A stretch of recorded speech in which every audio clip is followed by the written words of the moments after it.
amigos, bienvenidos a Reflexión Segura en este nuestro segundo programa. En la edición pasada conversamos sobre cómo debería formarse una estructura básica para generar una política de seguridad ciudadana en torno a la prevención y el control del crimen. Hablamos en ese momento que por lo menos necesitábamos formar una estructura que tuviera 4 pilares. Un pilar basado en la prevención, un pilar basado en la protección o en la represión, básicamente, en el elemento de contención del crimen y la lucha directa contra el crimen.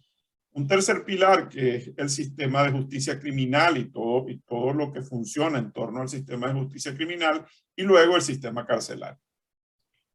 Hoy vamos a hacer énfasis en el primero de estos pilares.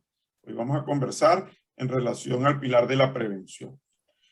Miguel siempre ha comentado que a pesar de que él estuvo mucho tiempo vinculado con un órgano de control y represión policial, cada vez cree más en la prevención.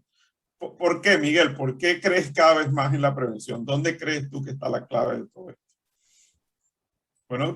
Buenos días. Buen día para todos.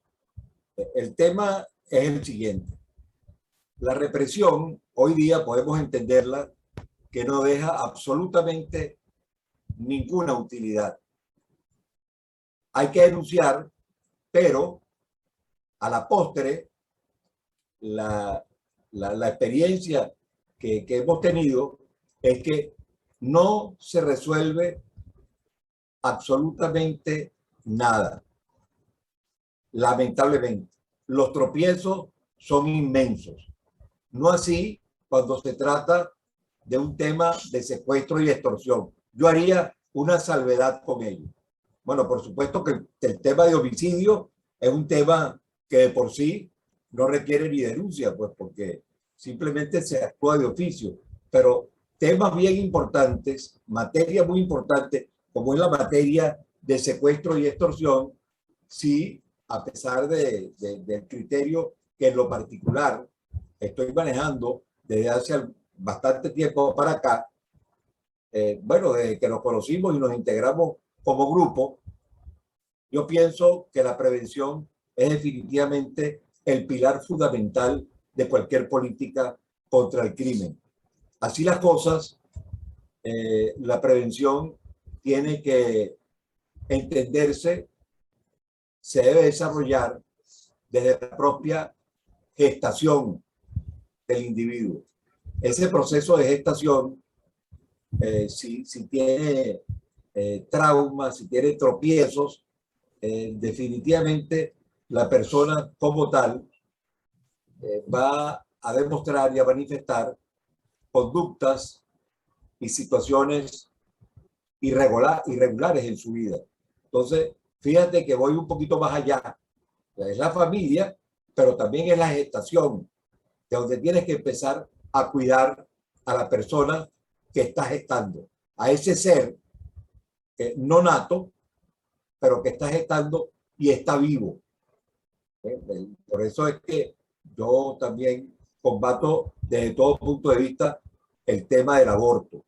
Lo rechazo, lo combato, lo repudio, porque es un ser vivo y de alguna manera tienes que corresponderte responsablemente en brindarle una gestación favorable desde ese primer momento.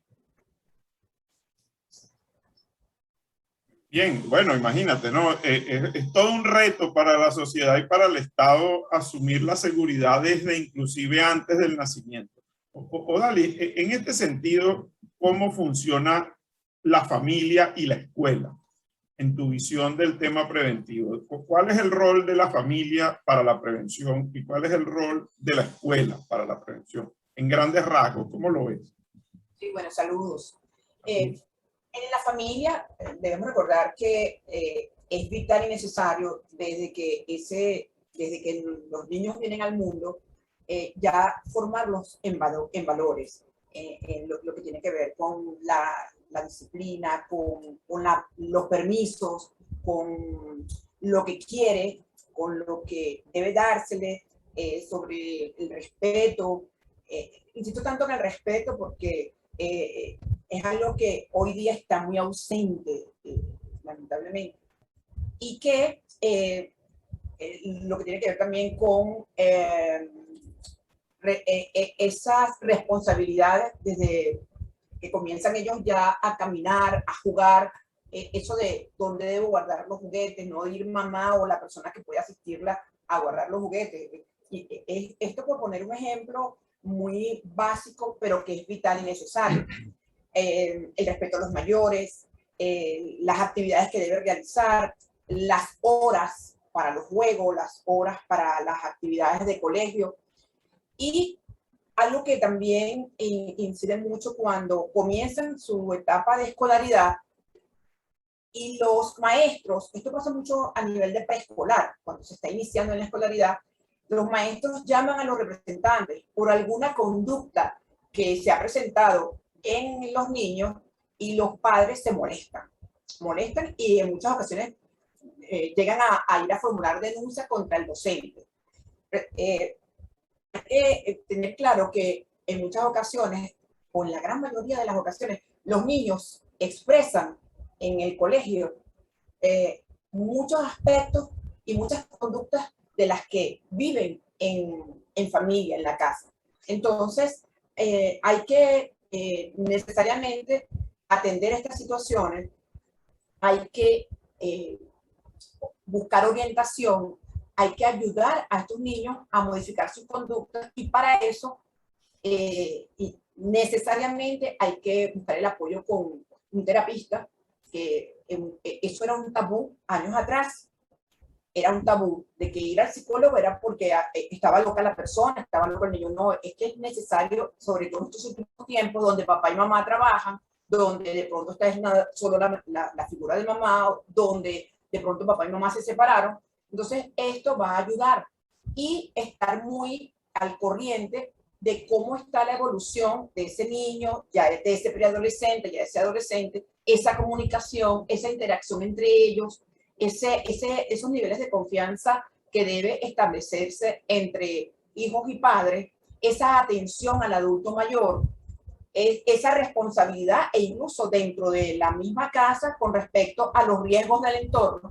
Eso tiene que ver con que deben involucrarse en todo lo que tiene que ver con prevención, la formación. Por eso es que cuando se habla y oímos a los sociólogos, a los psicólogos, a los trabajadores sociales hablar del trabajo social que debe realizarse, de la formación en valores, de las herramientas que debemos entregarle a las familias para rescatar esos valores que hoy están tan ausentes, pues hay que trabajarlos desde esas bases que he señalado. Excelente, Odalis. Oye, Samuel, fíjate, Miguel se refería a la protección de la vida, inclusive antes del nacimiento, y tú has hablado varias veces, desde tu experiencia en Israel, el valor que se le da a la vida y la cultura de la vida. ¿Cómo ves tú que esta cultura de la vida tiene un impacto positivo, directo en los temas de prevención? ¿Cuál ha sido tu experiencia? ¿Y cómo has visto que esto es un elemento clave en la construcción de una política de prevención ciudadana?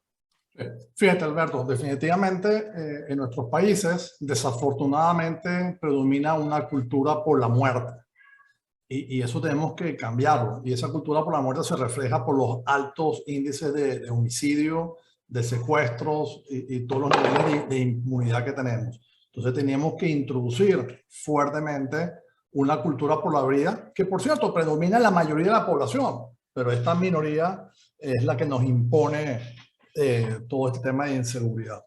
Entonces sí, y de ahí la importancia, reforzando lo que decía Miguel, que el pilar fundamental es prevención.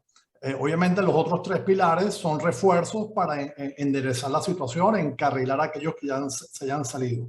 Pero veamos casos concretos de cultura por la vida, que vimos que en Caracas vivenciamos, que es por ejemplo el centro deportivo que está Petare adentro, como es todo ese esfuerzo que se hizo en una de las zonas tan densamente pobladas, creo que es la segunda barriada, mayor barriada en toda Latinoamérica, y sin embargo en el mero centro hay un centro deportivo que es luz, ¿okay? Con resultados interesantes, y desde que ese centro deportivo está ahí, que por cierto es muy bien cuidado, muy bien concebido, los niveles de homicidio bajaron significativamente. Y recuerdo que me decían que cada joven que entra a hacer deporte, a jugar básquet, fútbol, es uno que se lo robaron a la delincuencia. Entonces, bueno, ahí tienes un ejemplo claro de esa cultura por la vida, cómo el deporte nos ayuda a rescatar a estos jóvenes que, por cierto, no tienen oportunidades, desafortunadamente. Y es parte de nuestra responsabilidad darles esas oportunidades para que se alejen de la delincuencia. Un segundo caso muy concreto es la relación que hay entre iluminación y estos apagones eternos, pues, ¿no? Cuando el lugar es oscuro, eso es la relación con la delincuencia y con los indicadores de seguridad es muy alta, muy directa. Entonces, mantener nuestros lugares iluminados de manera importante. Otro tema, Alberto, este asunto de cultura por la vida, es la voluntad política. Es decir, el liderazgo político tiene que estar convencido de esto, de manera de tomar las acciones, de tomar los lineamientos, las políticas públicas y reflejarlo en los presupuestos a nivel ya sea local, regional o nacional, de manera que estos recursos lleguen y se hagan lo que se tenga que hacer al respecto. Entonces, finalmente, Alberto, esta cultura por la vida se tiene que reflejar. El entregable es que nuestros ciudadanos vivan en tranquilidad. Ese es el indicador a medir. Vivir en tranquilidad. Se dice fácil, lograrlo es muy, muy difícil, y yo creo que ese es el gran reto que nos espera.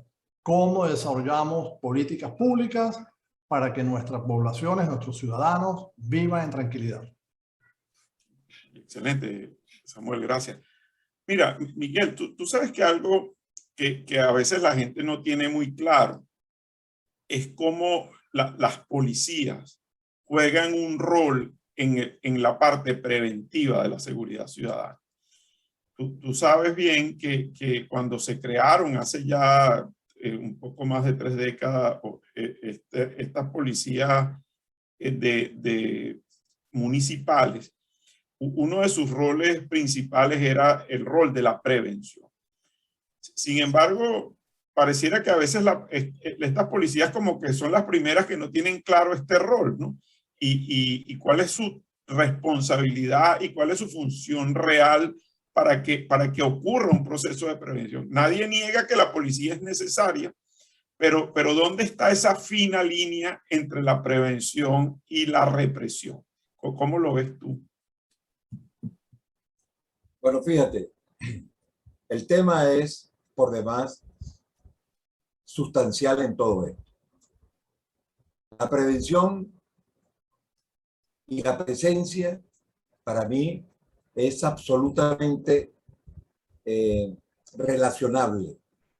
Tú no puedes hacer prevención desde una oficina, hablando de policías municipales.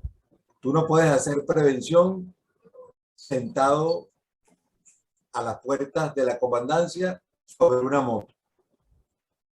Pero también tienes como contrapartida de ello el tema de los recursos.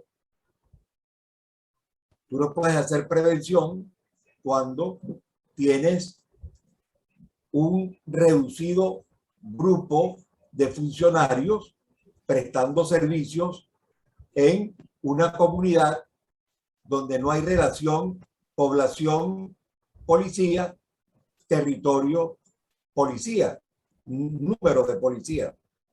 Fíjate, vale la pena referirse en lo que llamamos la Gran Caracas a las diferentes policías municipales. Después entro en la otra parte.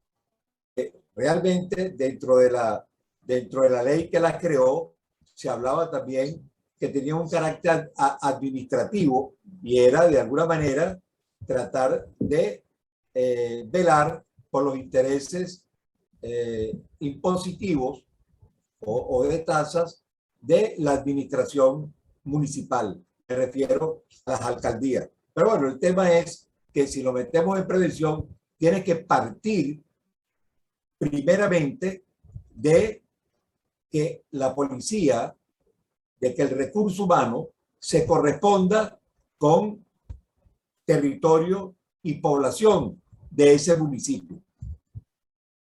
Una vez, no recuerdo cuándo, esa relación pudo haber sido asertiva o apropiada, pero en el caso de Chacao nada más.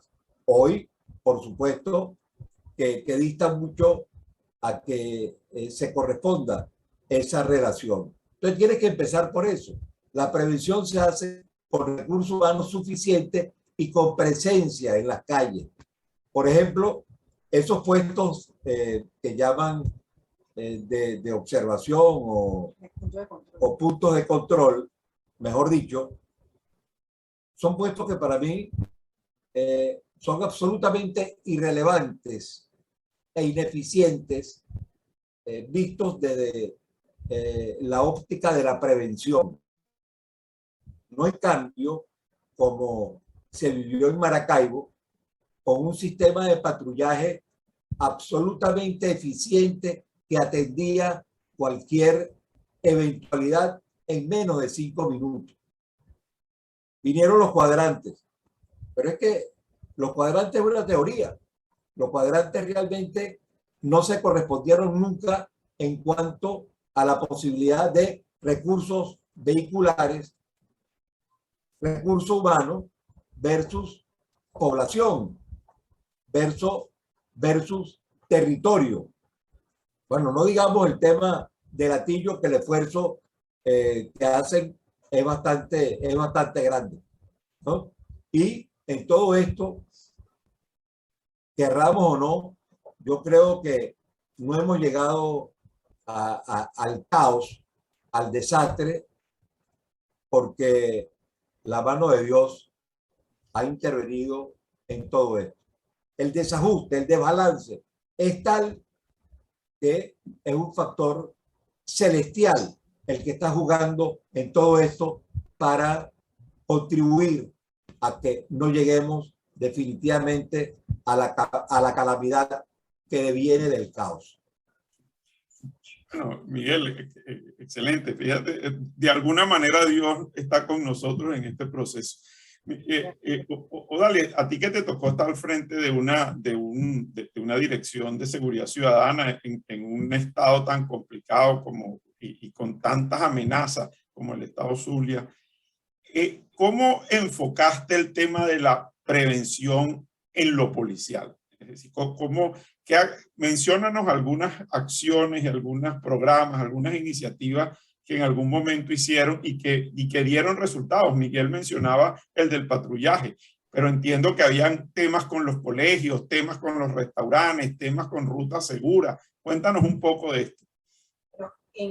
Primero, el sistema de videocámara que se inició en Maracaibo y la visión era ir hasta municipio de San Francisco, seguir a Cabimas. Lamentablemente pues no se dio, pero en ese lapso entre diciembre de 2008 y diciembre de 2012, verdaderamente que fue en la parte de prevención, fue una gigantesca labor con excelentes resultados. Una línea 0800, la llamábamos 0800 secuestros, pero llegaba información porque logramos rescatar la credibilidad de la ciudadanía en su policía del Estado.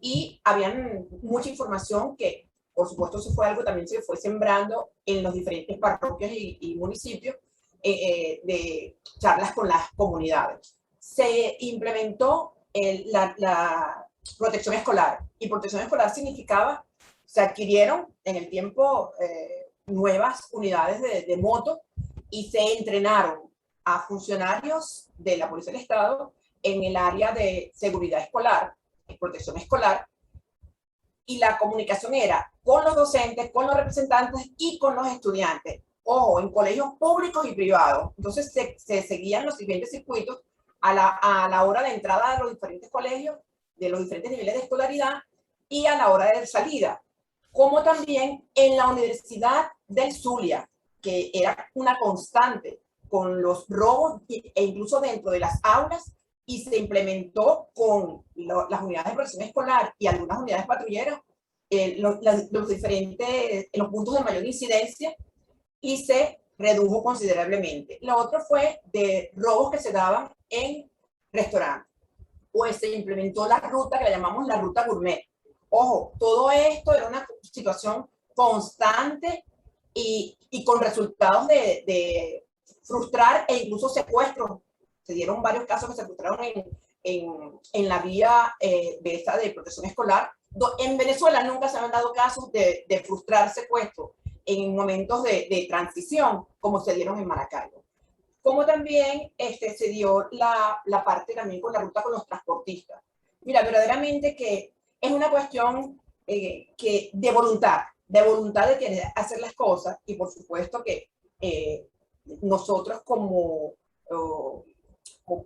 desde la Secretaría de Seguridad y por supuesto con esa gran responsabilidad que teníamos con la Policía del Estado, se articularon con otras policías municipales y verdaderamente que se logró llevar, Alberto, hasta otros municipios, no solo en Maracaibo. Fuimos también porque la ventaja que tenía la Policía del Estado Zulia era que tenía presencia en todos los municipios, en todas las parroquias.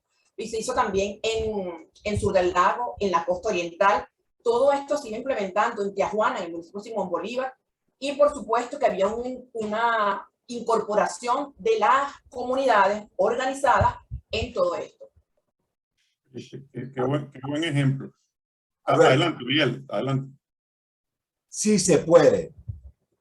Si se quiere, se puede. No hay ningún tipo de tabú ni ningún tipo de complejidad en realmente instaurar una verdadera política contra el crimen y luchar en favor de brindarle seguridad a la ciudadanía. Qué bien, qué bien. Samuel lo mencionaba, ¿no? La voluntad política. Una pregunta breve que te quiero hacer, Samuel, porque el tiempo ya se nos está acabando. ¿Qué rol juega la tecnología en la prevención en los temas de seguridad ciudadana? ¿O cómo lo has visto tú? Y tú que te has involucrado tanto en este tema de la tecnología de seguridad, ¿cómo lo has visto?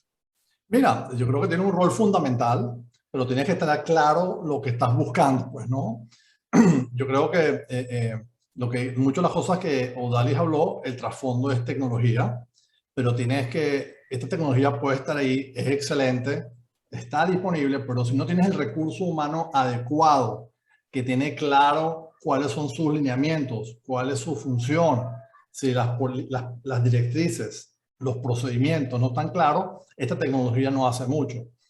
Y vimos muchos casos, por ejemplo, el centro de coordinación que hicieron cerca de Plaza Venezuela, creo que es uno de los centros de coordinaciones más espectaculares que yo he visto, que lo hizo, bueno, X empresa, le metieron fortunas y nunca funcionó. ¿Ok? Y pusieron un despliegue de cámaras por todos lados y rastreo de las patrullas. Entonces la tecnología está ahí. Igualmente, por otro lado, Chacao, yo creo que Chacao en su momento tenía la plataforma de coordinación más sencilla y más humilde que yo he visto, y he visto muchísimas, pero por detrás había mística, por detrás había un personal que estaba comprometido y hacía esfuerzos, así sea con las uñas.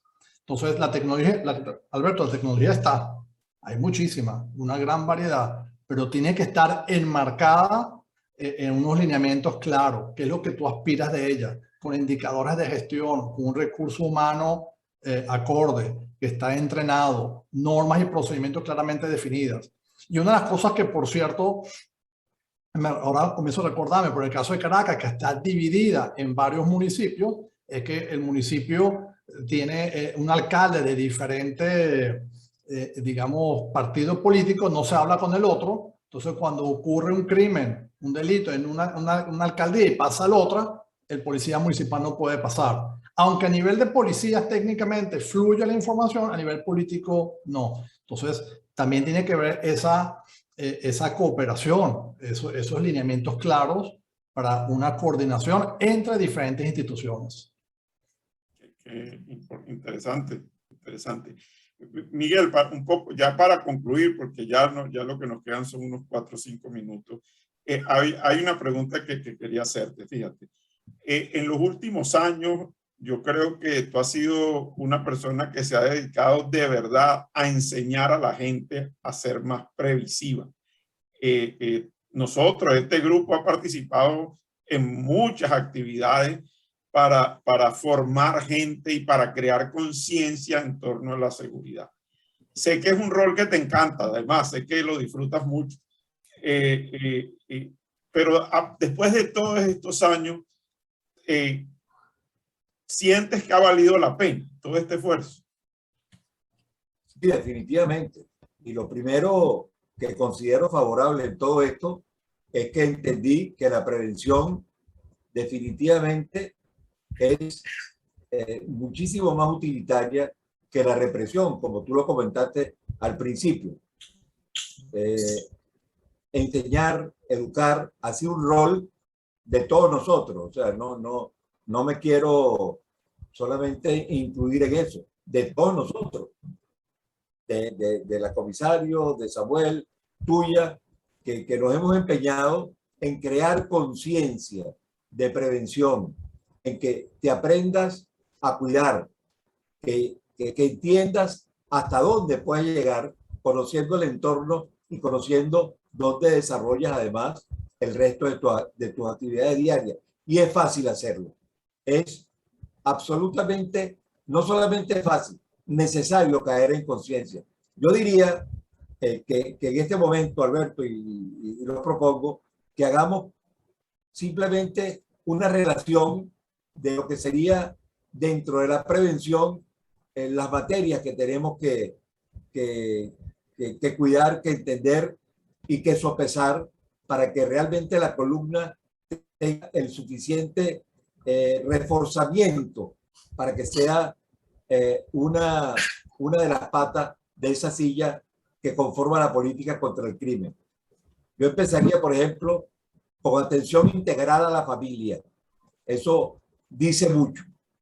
Es realmente laborioso, es realmente importante y tiene que atender a políticas definitivamente sinceras de parte de quien las tome. Participación decidida de las escuelas, de las iglesias, en la formación del niño.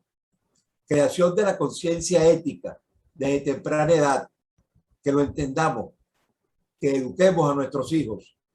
Promoción de la educación, la cultura, el deporte. Una política, vuelvo a insistir, sincera, real y eficiente. Fortalecimiento del recurso humano, y aquí viene una parte de la que tú has insistido mucho a nivel de las policías preventivas. Tenemos que contar con un recurso humano igualmente eficiente, bien formado. Y como punto de cierre de esta relación, se me ocurre decidido involucramiento de la comunidad en todo el tema de seguridad. De ahí las organizaciones a nivel municipal, la comisario siempre aplaude y comenta el tema de Baruta, ha dado muy buenos resultados, ese involucramiento de la sociedad, porque al final traduce utilidad a nivel del trabajo policial. Con eso cierro. Bueno, bien completo este resumen. Lo que se me ocurre, amigos, en algún momento, después que cerremos este ciclo de la visión de las políticas de seguridad ciudadana, podemos luego meternos en estos detalles, Miguel, en el tema un poco más formativo en relación a este pilar de la prevención. Samuel, no sé si quieres complementar algo. Sí, quisiera complementar las palabras de Miguel. Se hicieron en el tema de prevención, donde Miguel nos involucró junto a Odalis, a ti y a mí.